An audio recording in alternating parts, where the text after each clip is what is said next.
Business leader awards institute చేసి 3 ఏళ్ళు అయిందండి. ఇది 3rd ఎడిషన్ జరగబోతా ఉంది. Small, medium and large scale ఇండస్ట్రీస్కి ఆల్ సెక్టర్స్కి సెపరేట్ అవార్డులు ఇన్స్టిట్యూట్ చేశారు. మీరు వెంటనే అప్లికేషన్ పంపండి. మీరే నెక్స్ట్ బిజినెస్ లీడర్ అవ్వచ్చు మీ రీజియన్కి.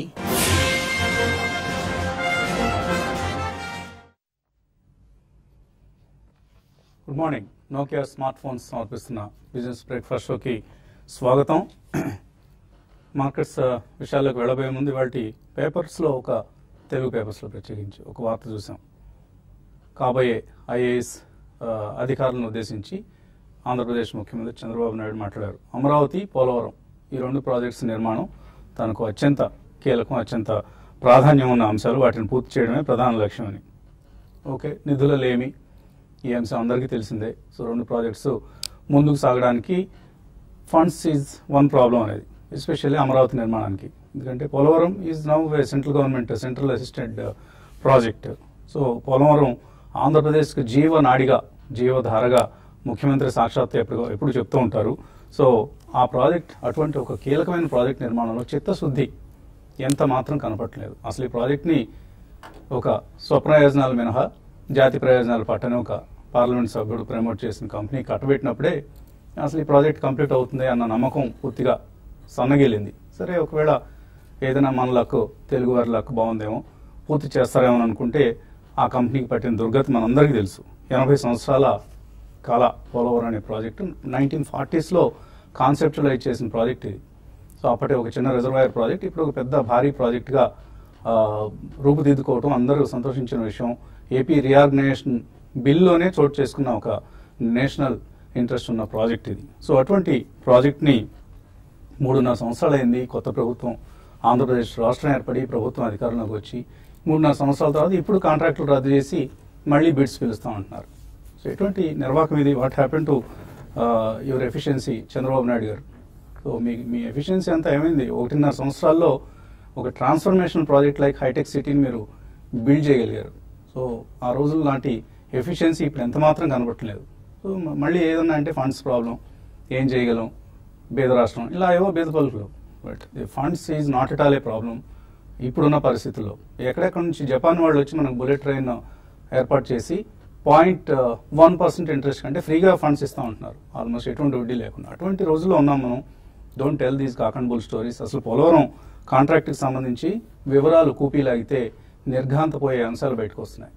చూద్దాం, ఇంకా ఇన్వెస్టిగేట్ చేసి ఎటువంటి అంశాలు చెప్తే ప్రభుత్వం సమాధానం చెప్పుకోవాల్సిన పరిస్థితి వస్తుందో చూద్దాం. లెటర్స్ సి 2 పేర్లు ముందుకు వస్తున్నాయి ఈ ప్రాజెక్టుకి సంబంధించి, భవిష్యత్తులో వీళ్ళకి ఇస్తారని.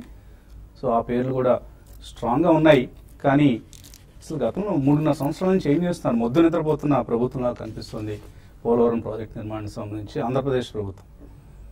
ఇక మన మార్కెట్స్ విషయానికి వస్తే, stock markets global head winds మనకు ప్రస్తుతం కనిపిస్తున్నాయి. ఎస్ఎక్స్ నిఫ్టీ కూడా 17 పాయింట్ల నష్టాన్ని సూచిస్తుంది. And last night US markets నష్టాలతో ముగిశాయి. ఫేస్బుక్, నెట్లింక్స్ ఇటువంటి కంపెనీలు, టెక్ స్టాక్స్తో పాటు ఫైనాన్షియల్స్, హెల్త్ కేర్, ఇలా అక్రాస్ ది సెక్టర్స్ ఎక్కువ మనకు సెల్లింగ్ అనిపించింది లాస్ట్ నైట్ యుఎస్ మార్కెట్స్లో.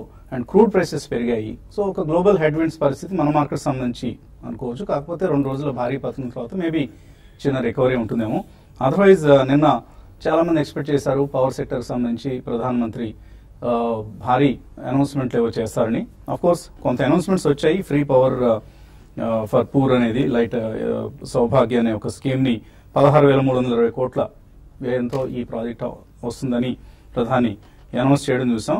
But announcements were short of expectations. కాబట్టి నిన్న పవర్ స్టాక్స్ కొద్దిగా ఇంత వీక్ మార్కెట్లో కూడా కొద్దిగా నిలబడగలిగాయి. ఇవాళ పవర్ స్టాక్స్లో మనం బహుశా సెల్లింగ్ చూడొచ్చు. సో దీనికి ఎందుకంటే దీనికి మళ్ళీ బడ్జెటరీ సపోర్ట్ కావాలి. అసలు ఎప్పటికీ ఈ ప్రాజెక్ట్, ఈ సౌభాగ్యాన్ని ప్రాజెక్ట్ అనే టైం లైన్స్ ఇందులో మనకు డిఫైన్ చేయలేదు. సో మన మార్కెట్ సంబంధించి చూస్తే ఎక్స్పైరీ వీక్ ఇది. నిఫ్టీలో నిన్న కొంత ఇంట్రాడే రికవరీ చూసాం. ఆఫ్ కోర్స్ 9,816 నిఫ్టీ మనం లోయెస్ట్ లెవెల్, నిన్నటి లోయెస్ట్ లెవెల్ ఇది. అక్కడ నుంచి సుమారుగా 56 పాయింట్లు కోలుకుంది. 9872కి చేరడం చూసాం. సో మేబీ 9816 నిన్నట్లో ఏదైతే ఉందో అది కొంత సపోర్ట్గా మనకు ప్రస్తుతానికి పనిచేస్తుంది. అలాగే ఈ మధ్య రీసెంట్లో ఏదైతే ఉందో 9710 వర్స్ట్ కేసులో అది మరొక మేజర్ సపోర్ట్ కాబోతుంది. అదర్వైజ్ కొంత మేబీ పుల్ బ్యాక్ ఉంటుంది అని ఎక్స్పెక్ట్ చేయొచ్చు. చాలా షార్ట్స్, హ్యూజ్ షార్ట్స్ క్రియేట్ అయ్యాయి from especially from the FIIs side. So FIIs నిన్న కూడా 1250 crores వర్త్ స్టాక్స్ వాళ్ళు సెల్లింగ్ చేయడం చూసాం. ఆఫ్ కోర్స్ పెద్ద ఫిగర్ కాదు ఇది, మామూలుగా మొన్నటి పతనంలో ఎఫ్ఐఎస్ సెల్లింగ్ నార్మల్గా ఒక 3,000-4,000 కోట్లు ఉండాల్సింది, కానీ 1250 crores వర్త్ సెల్లింగ్ మనం నిన్న చూసాం. అండ్ ఎక్కువగా ఎఫ్ఐఐ హోల్డింగ్స్ ఏ స్టాక్స్ లో అయితే ఉందో ఆ స్టాక్స్ ఇప్పుడు బాగా భారీగా పడుతున్నాయి. For instance IB real estate, ఇందులో ఎఫ్ఐఐ హోల్డింగ్ 32% ఉంది. అంటే ఈక్విటీలో 32% స్టేక్ ఎఫ్ఐఎస్ దగ్గర ఉంది ఐబీ రియల్ ఎస్టేట్ లో. సో లాస్ట్ 2 days లో ఈ స్టాక్ 16% నష్టపోయింది. అలాగే డిహెచ్ఎఫ్ఎల్, దివాన్ హౌసింగ్ ఫైనాన్స్, ఇందులో 28% ఉంది ఎఫ్ఐఎస్ స్టేక్. అది నిన్న మొన్న కలిపి అది కూడా more than 15%. In fact 618 rupees recent high, అక్కడ నుంచి ఇప్పుడున్న కరెక్షన్ మనకు 524కి వచ్చింది. So but still last 1 month లో ఇంకా 10% గెయిన్ కనిపిస్తుంది దివాన్ హౌసింగ్ ఫైనాన్స్ లో. సో ఇలాగా ఎఫ్ఐ హోల్డింగ్స్ ఎక్కువ ఉన్న stocks like Jindal Steel, Central Bank, DLF, Nalco, L and T finance, ఇటువంటి స్టాక్స్ అన్ని కూడా లాస్ట్ 2 days లో, అంటే ఎఫ్ఐఎస్ హోల్డింగ్స్ ఎందులో ఎక్కువ ఉన్నది అన్నది మనం కూడా ఈ అంశాన్ని కూడా కొద్దిగా షార్ట్ టర్మ్ ఇన్వెస్టర్స్ గమనిస్తూ ఉండాలి. సో ఎందుకంటే ఆ హోల్డింగ్ ఎక్కువ ఉన్న కంపెనీస్ కి ప్రమాదం పొంచి ఉంది. మార్కెట్స్ పడినప్పుడు ఈ స్టాక్స్ ఎక్కువ పడతాయి. సో డిఐఎస్ ఎక్కువగా ఉన్న స్టాక్స్ ప్రస్తుతానికి, రేపు ఎప్పుడైనా రిడెంప్షన్స్ ప్రెషర్ వచ్చినప్పుడు డిఐఎస్ హోల్డింగ్ ఎక్కువ ఉన్న కంపెనీలకి అప్పుడు డేంజర్ వస్తుంది. సో వాళ్ళు ఒకవేళ సడన్ గా అమ్మకాలు పాల్పడి అమ్మితే రిడెంప్షన్స్ కారణంగా స్టాక్స్ నష్టపోయే అవకాశం ఉంటుంది. సో ఇలా institutional holdings in addition to the fundamentals, ఇటువంటి అంశాలు కూడా మనం గమనిస్తూ ఉండాలన్న అంశాన్ని హైలైట్ చేసేందుకు ఈ వివరాలు చెప్పడం జరిగింది. ఎనలిస్ట్ ఏమంటున్నారో అది తెలుసుకుందాం. సో ఎటువంటి షార్ట్ టర్మ్ ట్రెండ్ మీరు ప్రెడిక్ట్ చేస్తున్నారు? I think it's going to B lull అండి. అంటే ఇన్ఫాక్ట్ ఇంకొద్దిగా కరెక్షన్ కూడా ఉండే అవకాశం చాలా హైగా ఉంది. ఎందుకంటే మనకి రన్అప్ ఏదైతే చాలా షార్ప్ గా లాస్ట్ 2-3 months లో జరిగిందో, I think reality is setting in now in terms of corporate results. Even September quarter could be not so good, or in fact it can be ugly. So మనకి ఇప్పుడు war footing మీద government of India వాళ్ళు ఏదైతే చర్యలు చేపడుతున్నారో to boost the economy, to infuse liquidity, ఇవన్నీ చూసుకుంటే మాత్రం definitely I think there was some miscalculation in terms of economics and finances అని మనకి డెఫినెట్లీ అర్థమవుతుంది. సో ఆ కారణం వలన ఇంకొద్ది కాలం ఈ మార్కెట్ అనేది కరెక్షన్ మోడ్ లోనే ఉండొచ్చండి. I think we're not going to go up in a hurry. So September quarter పక్కకు పెడితే now again the hopes will be on another interest rate cut, how the consumption theme will play out, and మనకి domestically ఈ GST pangs నుంచి ఎలా recover అవుతున్నాయి different sectors and manufacturing sector లో, and you know capital expenditure పక్కన పెట్టండి, that will definitely take a while now. So ఈ అంశాలన్నీ తీసుకుంటే మాత్రం I think even September quarter is not going to be as good. Maybe optically it may look better than June. So next quarter తర్వాత I think for the next 2 or 3 months we are going to spend some more time in this zone of maybe 200-300 points, 9,500 to 10,000 zone అని చెప్పాలండి. But probably one can use that opportunity. But ఏ sectors లో ఎంత exposure తీసుకోవాలనేది only September quarter results అయిన తర్వాత we can be able to definitely pin point. So traders కి ఎటువంటి రికమెండేషన్ ఇస్తున్నారు ఇవాళ ట్రేడింగ్ లో? అంటే లాస్ట్ 2 days లో మనం చూసాం బాగా విపరీతమైన షార్ట్స్ సెల్లింగ్ ఉంది. కాబట్టి ఈ రోజు కొంచెం కొన్ని స్టాక్స్ లో షార్ట్ కవరింగ్ రావడానికి అవకాశం ఉంటుంది. అందులో భాగంగా ఈ సిరీస్ లో కొంత అవుట్ పర్ఫార్మ్ చేసిన బ్యాంక్స్ లో కొంచెం షార్ట్ కవరింగ్ రావచ్చు. కోటక్ బ్యాంక్ ని ఒకటి బయింగ్ వెళ్ళాలనుకున్న వాళ్ళు, ఎందుకంటే కంటిన్యూగా వీక్ ఉంది ఈ కౌంటర్ కూడా. లాస్ట్ 4 days లో షార్ట్స్ కూడా వెళ్ళాయి. ఈ రోజు కవరింగ్ రావచ్చు. కోటక్ బ్యాంక్ ని 1000 రూపీస్ పైన ఉంటే బై చేసుకోమంటాను. 996 దగ్గర 994 దగ్గర స్టాప్ లాస్ పెట్టుకోమంటాను. కొంచెం తక్కువ ప్రాఫిట్ లో, ఎందుకంటే మార్కెట్ కండిషన్ బాగాలేదు కాబట్టి ఎగ్జిట్ కమ్మంటాను. అదేవిధంగా ఇంకొక బ్యాంకింగ్ స్టాక్స్ ఇండస్ఇండ్ బ్యాంక్ లో కూడా కొంత ఈ రోజు షార్ట్ కవరింగ్ రావచ్చు. దాంట్లో కూడా ఇంట్రాడే కోసం మాత్రం బై చేయమంటాను. ఏదైనా కూడా లాంగ్ పొజిషన్స్ ఉన్న వాళ్ళు ఈ రోజు రేపట్లో ఒక ర్యాలీ వస్తే ఆ ర్యాలీలో లాంగ్స్ ఎగ్జిట్ కమ్మంటాను. ఓవరాల్ మార్కెట్ ఇంకా వీక్ గానే ఉంది. తర్వాత సెల్లింగ్ విషయానికి వస్తే పవర్ స్టాక్స్ లో కొంత సెల్లింగ్ ఈ రోజు రావచ్చు. నిన్న చూస్తే దాదాపు అన్ని పవర్ స్టాక్స్ కూడా షార్ట్స్ బాగా కవర్ అయినాయి. లాస్ట్ 2 days లో కొంచెం యాక్టివ్ ఉన్నాయి. బట్ ఈ రోజు పవర్ స్టాక్స్ లో కొంత వీక్ అవ్వచ్చు. అందులో భాగంగా ఆర్ఈసీని ఒకటి ర్యాలీస్ లో సెల్ చేయమంటాను. 169.50 దగ్గర స్టాప్ లాస్ పెట్టుకుంటే 165 to 164 దాకా రావచ్చు. బ్యాంక్ నిఫ్టీకి మాత్రం కొంచెం ఈ లెవెల్లో కొంచెం సపోర్ట్ 24,200 దగ్గర సపోర్ట్ రావచ్చు. దాన్ని కూడా ఇంటర్డేలో ఒక తక్కువ పాయింట్స్ కోసం బై చేసుకోమంటాను. మార్కెట్స్ మాత్రం ఫ్లాట్ గా క్లోజ్ అయ్యే అవకాశం ఉంది. సో మీరు గ్యాప్ తీసుకున్నారు. సో ఈ గ్యాప్ లో ఏం అబ్జర్వేషన్స్ మీ దృష్టిలోకి వచ్చాయి? మార్కెట్స్ ఫాల్ లో ఇన్వెస్టర్స్కి ఎటువంటి సలహా ఇవ్వబోతున్నారు? సో డెఫినెట్ గా రియాలిటీ సెట్టింగ్ అండి, ఇంతకుముందు బాగా సార్ చెప్పినట్టు. ఎందుకంటే అర్నింగ్స్ అనేది సపోర్ట్ చేయలేదు మనకి ఇంతవరకు. అర్నింగ్స్ సపోర్ట్ అనేది చాలా కీలకం కానుంది. నెక్స్ట్ 2-3 క్వార్టర్స్ ఇదే రేంజ్ లో ట్రేడ్ అవుతుందని నేను అనుకుంటున్నానండి. ఇన్ఫాక్ట్ కొద్దిగా డౌన్ సైడ్ కూడా ఉండొచ్చు. అండ్ కొద్దిగా స్టాక్స్ పరంగా వస్తే మనకి ప్రైవేట్ బ్యాంక్స్ మంచి కరెక్షన్స్ లో ఉన్నాయండి. ఐ మీన్ కొద్దిగా వెయిట్ చేసి ఒక 2-3 డేస్ వెయిట్ చేసి మంచి కరెక్షన్స్ లో పిక్ చేయమని చెప్తాను. హెచ్డిఎఫ్సి ఒకటి and HDFC bank and Kotak వైపు చూడమని చెప్తాను. అదేవిధంగా టైర్ స్టాక్స్ కొద్దిగా అట్రాక్టివ్ గా కనబడుతున్నాయండి. సిఎట్ అండ్ అపోలో చూడొచ్చండి మీరు. అండ్ ఎంఆర్ఎఫ్ కూడా మంచి అప్సైడ్ కనబడుతుంది. బట్ దెన్ కొంచెం కాస్ట్లీ కాబట్టి 62,000 కాబట్టి, but then in terms of return it's a good buy అండి ఈ 3 స్టాక్స్. ఎందుకంటే రబ్బర్ ప్రైజెస్ కొంచెం స్టెబిలైజ్ అవుతున్నాయి. ప్లస్ యాంటీ డంపింగ్ డ్యూటీ ఒకటి మన వాళ్ళు వేశారు. ప్లస్ ఆ చైనా నుంచి ఏదైతే ఇంపోర్ట్స్ వస్తున్నాయి వాటి మీద కొద్దిగా యాంటీ డంపింగ్ వేశారు కాబట్టి అది కొద్దిగా మంచి ప్లే చేయబోతుంది. అండ్ అదేవిధంగా మీరు ఈ కన్స్యూమర్ ఎలక్ట్రానిక్స్ దాంట్లో హ్యావెల్స్ అండ్ బజాజ్ చూడొచ్చండి. కొద్దిగా so because government is footing and war footing basis లో ఈ ఎలక్ట్రిసిటీ ఫర్ ఆల్ అనేది చూస్తున్నారు. సో సేమ్ టైం వీళ్ళు కొద్దిగా ఎల్ఈడీస్ లో ప్లే చేయబోతున్నారు. So I think Havells and Bajaj electricals వైపు మీరు చూడొచ్చు నేను చెప్తానండి. ఇందాక బాలా గారు అన్నట్లుగా ఎకనామిక్ మిస్టేక్స్ ఏవైతే ఈ లాస్ట్ 3 years లో జరిగాయో, సో అది disruptions to the economic system కావచ్చు, like demonetisation or GST introduction ఇటువంటివి కావచ్చు, లేదా ఇతరత్ర మనం విధానాలు పనిచేయడం లేదని మోడీ గవర్నమెంట్ ఇప్పుడు రియలైజ్ అయినట్లుగా అనిపిస్తుంది. అందుకనే నిన్న ఎకనామిక్ అడ్వైజరీ కౌన్సిల్ని మళ్ళీ ఏర్పాటు చేయడం జరిగింది 3 సంవత్సరాల విరామం తర్వాత. దీనికి అంతకుముందు యూపీఏ గవర్నమెంట్లో ఉన్న వాళ్ళనే మళ్ళీ అందరినీ వాళ్ళనే తీస్తున్నారు. వివేక్ దేబ్రాయ్, అలాగే రథిన్ రాయ్, ఇలాంటి వాళ్ళు, అషిమా గోయల్, వీళ్ళందరూ గతంలో యూపీఏ ప్రభుత్వం ఉన్నప్పుడు, యూపీఏ గవర్నమెంట్ ఉన్నప్పుడు ఉన్న ఎకనామిక్ అడ్వైజరీ కౌన్సిల్ ఉన్నవాళ్ళు. సో మేబీ ఇక్కడ నుంచి మళ్ళీ ఆ 5.7% నమోదైన జీడీపీ గ్రోత్ రేట్ మళ్ళీ పుంజుకుంటుందేమో చూద్దాం, లెటెస్ట్ సీ. ఎందుకంటే ఇప్పుడు దాకా ప్రభుత్వం సాధించింది డీ గ్రోత్, అంటే గ్రోత్ టార్గెట్స్ ఏవైతేనో అటు రీచ్ కాలేకపోయాం. మేబీ నెక్స్ట్ 2 yearsలో అయినా ఆ పని చేయగలుగుతారా, ఇప్పుడు వస్తున్న ఎకనామిక్ అడ్వైజరీ కౌన్సిల్ ఏ విధంగా పని చేయగలుగుతుంది, ఇవన్నీ పాజిటివ్ డెవలప్మెంట్స్ మార్కెట్ సంబంధించి. బట్ గత 3 ఏళ్లలో జరిగిన పొరపాట్లు తప్పిదాల్ని మోడీ ప్రభుత్వం ఒప్పుకుందని మనం అనుకోవచ్చు. ఇంకా చిన్న విరామం తర్వాత ఇన్వెస్టర్ల కాల్స్, మెయిల్స్ తీసుకున్నాం.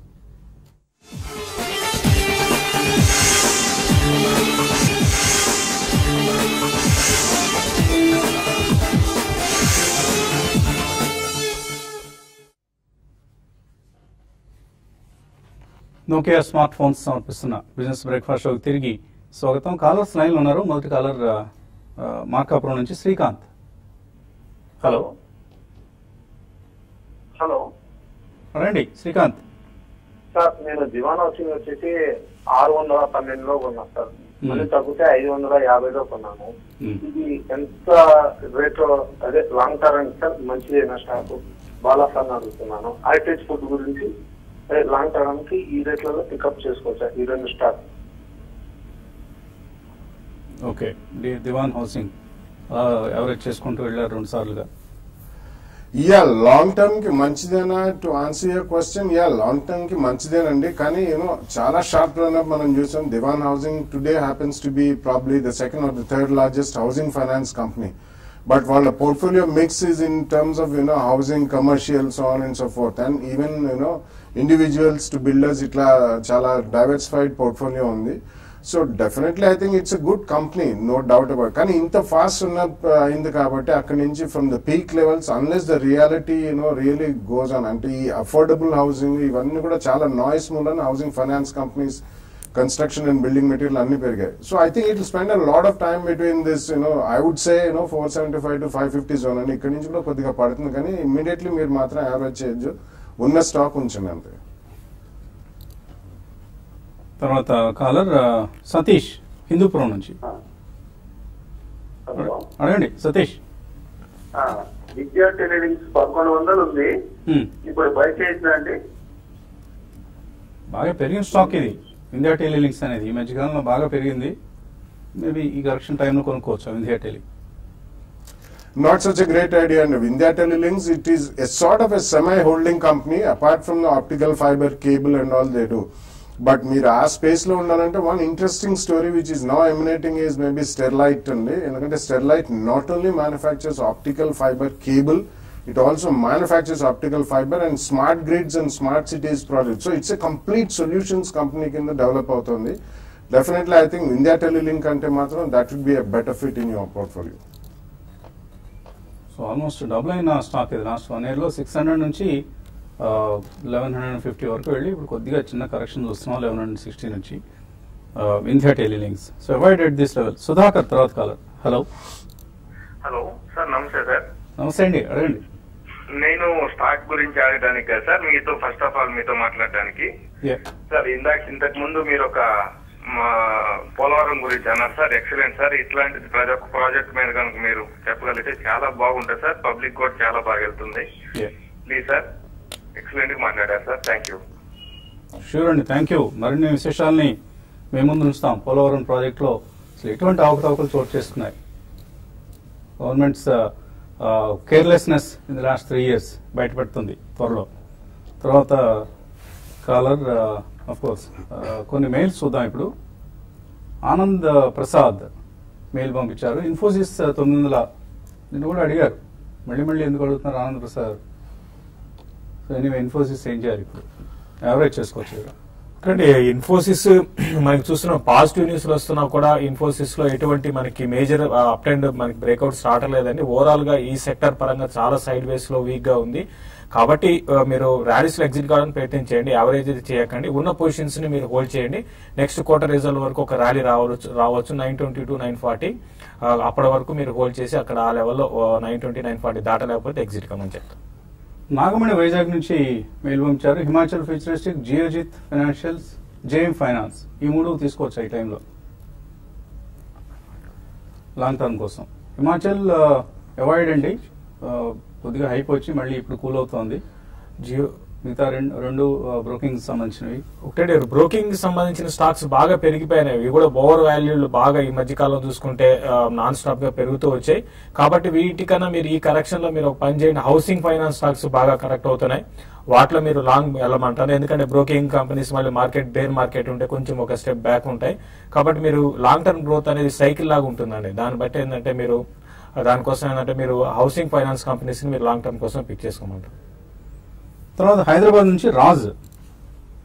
హలో సార్, నా పేరు రాజు సార్, హైదరాబాద్ నుంచి మాట్లాడుతున్నాను. అడండి. సార్, నాది రిలయన్స్ హోమ్ ఫైనాన్స్ అనేది మొన్న లిస్టింగ్ రోజు 109 రూపాయల 20 పైసలు నేను తీసుకున్నాను సార్ షేర్స్ అవి. సార్ నేను 1 year నుంచి 2 years వరకు హోల్డ్ చేసే ఉద్దేశం ఉంది సార్. ఇది హోల్డ్ చేయదగ్గ స్టాక్ అయినా సార్, ఎందుకంటే హౌసింగ్ ఫైనాన్స్ సెక్టర్ ఫ్యూచర్ లో బాగుంది అని చెప్పి చెప్తున్నారు కదా సార్. వీలైతే అసలు కొంచెం ఎక్కువ పీరియడ్ కూడా నాకు హోల్డ్ చేస్తాను సార్. సార్ దీని గురించి బాగా కానీ చెప్పండి సార్. మీరు ఎక్కువ పీరియడ్ హోల్డ్ చేయటం అనేది అసలు క్రైటీరియా కాదు. ఏదో ఒక 5 years హోల్డ్ చేస్తానండి అని చెప్పి ఒక ఫండమెంటలీ వీక్ కంపెనీని హోల్డ్ చేస్తే మీకు ఏమి బెనిఫిట్ ఉండదండి, ప్రయోజనం ఉండదు. So Reliance home finance vis other finance companies, home finance company ఎలా ఉంది అది కంపేర్ చేయాలి మీరు. Compare to other housing finance companies Reliance home finance ఎలా ఉంది? నిన్న కూడా ఎవరు అడగడం జరిగింది. Because unless we don't know the fundamentals, మనకి దాని కార్పస్ సైజ్ ఎంత, లెండింగ్ బుక్ ఎంత, ఇవన్నీ కూడా తెలియదండి. రీసెంట్లీ వచ్చాయి. అన్ని చూసిన తర్వాత ఈ క్వార్టర్ రిజల్ట్స్ అయిన తర్వాత we can definitely come to a conclusion. అప్పటిదాకా ఆల్రెడీ కొనున్నారు కాబట్టి I think you should just hold on to what you bought. Additional గా కొనదండి. So in case complete lending book అవన్నీ ఆశాజనకంగా ఉంటే definitely we can increase the stake అండి. But next 1 or 2 months లో తొందరపడాల్సిన అవసరం లేదు. ఉంచండి, అడిషనల్ గా కొనద్దు. ఓకే. పి శాస్త్రి అడుగుతున్నారు, గృహ ఫైనాన్స్ కొన్నారు 536లో, లాస్ బుక్ చేయమంటారా ఇప్పుడున్న మార్కెట్ కండిషన్ లో? లేదండి, లాస్ బుక్ చేయాల్సిన అవసరం ఏం లేదండి. మీరు కొద్దిగా స్ట్రెస్ లో ఉన్నాయండి హోమ్ ఫైనాన్స్ కంపెనీస్ అన్ని. వెయిట్ చేయండి, కొద్దిగా మీ ప్రైస్ మళ్ళీ వెనక్కి వస్తుందండి. It's okay to wait for it. Mahadevan USA నుంచి అడుగుతున్నారు, పీటీసీ ఇండియాలో 3 years పర్స్పెక్టివ్ తో 1000 shares కొంటారట. 1 year లో ఎటువంటి రిటర్న్స్? మీరు 3 ఏళ్ళు ఉందా ఉంటున్నప్పుడు 1 year రిటర్న్స్ గురించి ఎందుకు ఆలోచిస్తున్నారు? అది కాన్ఫ్లిక్ట్ అవుతుంది. అలాగే మహానగర్ గ్యాస్ ఉన్నాయట 1150లో, 3 years హోల్డ్ చేయొచ్చు. I think Mahanagar you can hold అండి. బట్ పీటీసీ ఎంత వస్తుంది రిటర్న్ 1 year లో, 3 years దాకా? I don't think it's again a disruptive sector. And power is undergoing a complete transformation in terms of power production to distribution, transmission and distribution to financier to the power sector. ఇవన్నీ కూడా చాలా paradigm shift నడుస్తుంది కాబట్టి I don't think it's a company which you can hold for 3 years. And recently మనకి equity కూడా బాగా blot అయింది. So ఇటువంటి దాంట్లో మీకు ఎక్కడైనా కానీ ప్రాఫిట్స్ వస్తే maybe about 10-12% is also fair enough అండి. Within 6 to 12 months you should always book profits, ఎందుకంటే ఇవన్నీ fairly liquid stocks and there'll be lot of trading activity in such counters. మీరు ఎప్పటికప్పుడు రివ్యూ చేసుకుంటూ ఉండండి. PTC is a financially good company, but మీ నిర్ణయాన్ని, investment నిర్ణయాన్ని ఎప్పటికప్పుడు సమీక్షించుకుంటూ ఉండాలి. సెకండరీ మార్కెట్ అంటే ఏంటి అడుగుతున్నారు Bujji from Seattle. So primary market, secondary market, 2 markets ఉంటాయండి. ఎనీ అది కార్పొరేట్ డెట్ మార్కెట్ కావచ్చు, ఈక్విటీ మార్కెట్ కావచ్చు. సో మొదటిసారిగా ఇష్యూయన్సెస్ జరిగేది అంటే కంపెనీ నుంచి నేరుగా ఇన్వెస్టర్లకి ఇష్యూ జరిగే మార్కెట్ని ప్రైమరీ మార్కెట్ అంటాం. ఐపీఓస్ అంటాం కదా, ఇనిషియల్ పబ్లిక్ ఆఫర్స్, అది ప్రైమరీ మార్కెట్ సంబంధించిన ఇష్యూ. ఆ తర్వాత స్టాక్ ఎక్స్చేంజ్లో లిస్ట్ అయిన తర్వాత ఆ ఈక్విటీ ఆర్ డెట్ మళ్ళీ ఇన్వెస్టర్లు మధ్య చేతులు మారుతూ ఉంటుంది. అంటే buying selling without companies interference, వీళ్ళలో మనలో మనం కొనుక్కుంటూ ఉంటాం కదా, దాన్ని సెకండరీ మార్కెట్ అంటారు. So second to the first market అనమాట, అందుకని సెకండరీ మార్కెట్ అంటారు. So this is the difference between primary and secondary markets. ఇంకా చాలా మెయిల్స్ ఉన్నాయి, అన్నిటిని కూడా మనం యూట్యూబ్ ప్రసారంలో కలుసుకున్నప్పుడు తీసుకుందాం. Keep watching TV5.